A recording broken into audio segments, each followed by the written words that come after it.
कैसे हो विद्यार्थी मित्रों। मैं किंजल पटेल फ्रॉम आश्रमिक विद्यालय। विद्यार्थी मित्रों, गए वीडियो में हमने कक्षा 4 के हिंदी विषय में पाठ्य पुस्तक के अंदर हमने चैप्टर नंबर 6 टपका का डर कहानी का अभ्यास किया था और उसके आधार पर जो स्वाध्याय में प्रश्न दिए गए थे वो भी हमने किए थे। अब आज हम वर्कबुक यानी कि स्वाध्याय पोथी के अंदर जो हमारा चैप्टर नंबर 6 है उसके जो प्रश्न दिए गए हैं वो हम करेंगे। उसमें पहला प्रश्न है, कोष्टक से उचित शब्द चुनकर खाली जगह में लिखिए। यहाँ पर हमें कोष्टक में शब्द दिए गए हैं, उसमें से उचित शब्द चुनकर हमें खाली जगह में रखना है। बुढ़िया, परेशान, जंगल, सिर पर पैर, पानी, ओले, ये हमें शब्द दिए गए हैं। अभी हम खाली जगह को पढ़ेंगे। पहला है, बुढ़िया का घर खाली जगह में था। बुढ़िया का घर कहाँ था? खाली जगह में आएगा जंगल में, बराबर। बुढ़िया का घर जंगल में था। दूसरा है, चारों ओर खाली जगह बरस रहा था। यहाँ पर क्या आएगा? चारों ओर क्या बरस रहा था? पानी, बराबर है। खाली जगह में क्या आएगा? पानी। तीसरा है, खाली जगह का घर टपकने लगा। किसका घर टपकने लगा? बुढ़िया का, बराबर है। तो खाली जगह में क्या आएगा? बुढ़िया, बराबर है। यहां से आपको देख के सही लिखना है। चौथा है, थोड़ी देर में बैर बराबर खाली जगह पढ़ने लगे। बैर बराबर क्या पढ़ने लगे? ओले, बराबर है। खाली जगह में क्या आएगा? ओले। पांचवा है, बुढ़िया खाली जगह हो उठी। ओले गिरने से बुढ़िया क्या हो जाती है? परेशान हो जाती है, बराबर है। बुढ़िया परेशान हो उठी। खाली जगह में क्या आएगा? परेशान। छठी खाली जगह है, बाघ घबराया और खाली जगह रखकर भाग गया। यहाँ पर क्या आएगा? सिर पर पैर। बाघ घबराया और सिर पर पैर रखकर भाग गया। भी खाली जगह यहाँ पर खत्म होती है। अभी आगे क्या प्रश्न है?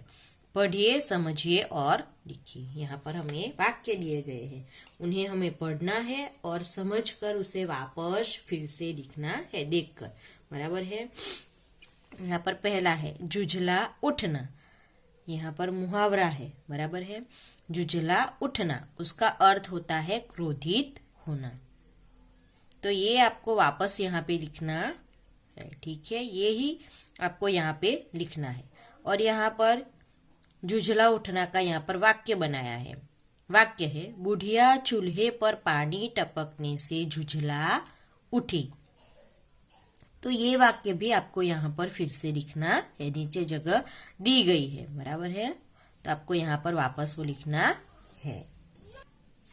दूसरा है, सिर पर पैर रखकर भागना। उसका अर्थ होता है तेज गति से भागना। वाक्य है, बाघ टपके से डरकर सिर पर पैर रखकर भाग गया। इस प्रकार इसका वाक्य बनेगा, ठीक है। आगे है,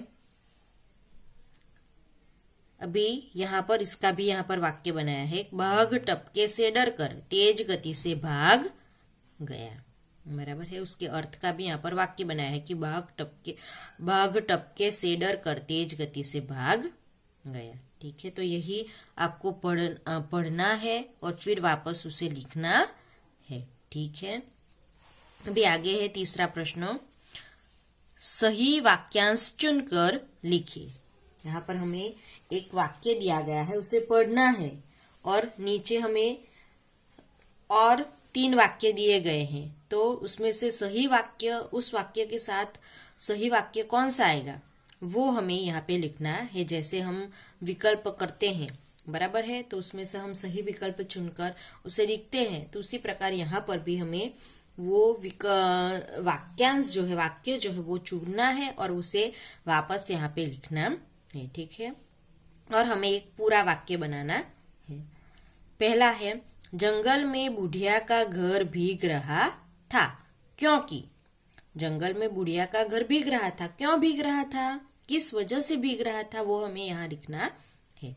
गर्मी का दिन था, जाड़े का दिन था, बरसात का दिन था। तो इसमें से सही वाक्य कौन सा आएगा? बुढ़िया का जंगल में बुढ़िया का घर भीग रहा था। क्यों भीग रहा था? बारिश की वजह से। बराबर है, बरसात की वजह से बराबर है। तो यहाँ पर ऑप्शन क्या आएगा? वाक्यांश, सही वाक्यांश क्या आएगा?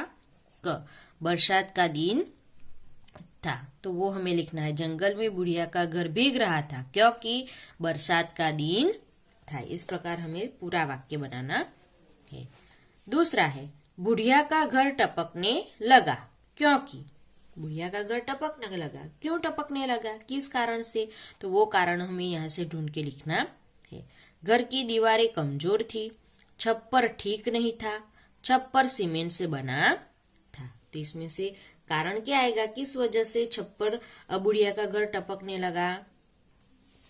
छप्पर ठीक नहीं था, इसकी वजह से। बराबर, छप्पर में छेद था। बराबर, जगह जगह पे छेद थे, इसकी वजह से उसमें से पानी टपक रहा था। बराबर है, तो यहाँ पर ब आएगा। बराबर, बुढ़िया का घर टपकने लगा क्योंकि छप्पर ठीक नहीं था। तीसरा है, बाघ बुढ़िया के घर के पास पहुंचा। उस समय बुढ़िया क्या कर रही थी? नहा रही थी, रोटी पका रही थी, चावल पका रही थी। तो इसमें से कौन सा आएगा? हाँ, चावल पका रही थी। बाघ बुढ़िया के घर के पास पहुंचा, उस समय बुढ़िया चावल पका रही थी। यह वाक्य आएगा। तो वो हमें यहाँ लिखना है। ठीक है। चौथा है, बाघ घबराकर भाग गया क्योंकि। बाघ घबराकर भाग गया, क्यों भाग गया वह? क्यों घबराया? तो बुढ़िया ने उसे धमकाया था। बुढ़िया ने कहा था वह बाघ से नहीं टपका से डरती है। बुढ़िया उसके पीछे पड़ी थी। तो यहाँ जवाब क्या आएगा? बुढ़िया ने कहा था वह बाघ से नहीं डरती परंतु टपका से डरती है। यह सुनकर बाघ घबराकर भाग गया। उसने सोचा कि यह तो मुझसे भी बड़ा कोई जानवर है, टपका, जो मुझसे भी बड़ा है, इसीलिए वह घबराकर भाग गया। आगे है, आगे का प्रश्न है प्रश्न नंबर 4। उसमें अविभाग है। सही विधान के सामने सही का चिन्ह और गलत विधान के सामने गलत का चिन्ह कीजिए। हमें राइट रॉन्ग करना है। ठीक है, ट्रू और फॉल्स। पहला वाक्य है, बुढ़िया चावल पका रही थी। यह वाक्य सही है या गलत? सही है। बराबर है, तो हमें यहाँ पर सही का निशान लगाना है। दूसरा है, औलों की मार से बुढ़िया परेशान हो उठी। तो यह वाक्य सही है या गलत है? तो यहाँ पर यह गलत विधान आएगा। बराबर, बुढ़िया घर के टपकने से परेशान हो उठती है। और औलों की मार से कौन परेशान हो उठता है? तो औलों की मार से बाघ परेशान हो उठता है। मटके पर पानी टपक रहा था। यह विधान सही आएगा कि गलत? गलत आएगा। बराबर है, रॉन्ग आएगा। बराबर, मटके पर नहीं परंतु किस पर पानी टपकने लगता है? चूल्हे पर। बराबर है। चौथा है, कूदते फांदते बाघ बुढ़िया के घर के पास पहुंचा। विधान सही आएगा कि गलत आएगा? सही आएगा। बराबर है। पांचवा है, बाघ बुढ़िया से डरकर भाग गया। तो यह वाक्य सही आएगा कि गलत आएगा? गलत आएगा। बराबर, तो उसका चिन्ह हमें इस प्रकार करना है। बाघ बुढ़िया से नहीं परंतु टपका के डर से, टपका के अनजान भय से, क्योंकि बुढ़िया ने कहा था मुझे बाघ से डर नहीं लगता जितना मुझे टपका से डर लगता है। यह सुनकर बाघ क्या करता है? भाग जाता है। अभी आगे है, आगे का प्रश्न है, वह निम्नलिखित प्रश्नों के उत्तर लिखिए। उसमें पहला प्रश्न है, तुमने कितने प्रकार के चूल्हे देखे? हमने कितने प्रकार के चूल्हे देखे? तो हमने मिट्टी के चूल्हे, लोहे के, और एक जो है वह है गैस के चूल्हे। बराबर, वो हमने देखे हैं। दूसरा है, जंगल में बाघ के अलावा और कौन से प्राणी रहते हैं? तो जंगल में बाघ के अलावा खरगोश, सिंह, लोमड़ी, भालू आदि प्राणी रहते हैं, हाथी वगैरह सभी प्राणी वहां पे रहते हैं। तीसरा प्रश्न है, जंगल में और क्या क्या भीग रहा होगा? सूची बनाइए। तो जंगल में पेड़, पौधे, पशु पक्षी, पत्थर आदि भीग रहे होंगे। ठीक है, तो ये आपको यहाँ पे लिखना है। यहाँ पर प्रश्न नंबर 5 का अ,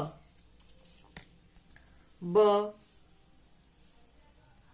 प्रश्न नंबर 6, प्रश्न नंबर 7, ये सभी हमने पाठ्य पुस्तक के अंदर किया ही है, बराबर है। तो वो आपको वहां से करना है, ठीक है।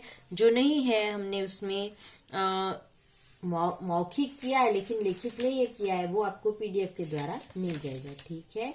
तो यहाँ पर ये हमारा जो पाठ है वो खत्म होता है। नेक्स्ट वीडियो के अंदर हम आगे का अभ्यास करेंगे, ठीक है।